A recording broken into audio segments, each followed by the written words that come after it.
શ્રીજી મહારાજ રૂપ થઈ શ્રીજી મહારાજની મૂર્તિમાં રહી શ્રીજી મહારાજનું ધ્યાન ભજન કથા વાર્તા માળા માનસી પૂજા કરીએ ને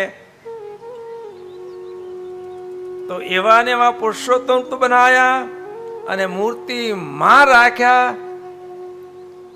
પરમ એકાંતિકની સ્થિતિ કરતા આગળ અનાદિ મુક્તની સ્થિતિની પદવીને પમાય.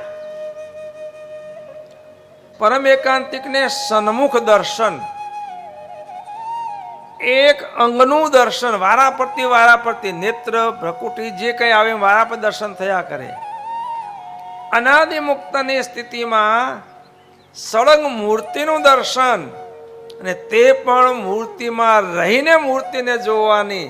એટલે નખ શિખા પર્યંત સમગ્ર મૂર્તિનું સુખ એક કાળાવચ્છેદેન, એક ક્ષણ પણ વિયોગ નહીં, અને સમગ્ર મૂર્તિનું સુખ એકી સાથે ભોગવાવે ભગવાન. આ વિશેષતા અનાદિ મુક્તની સ્થિતિમાં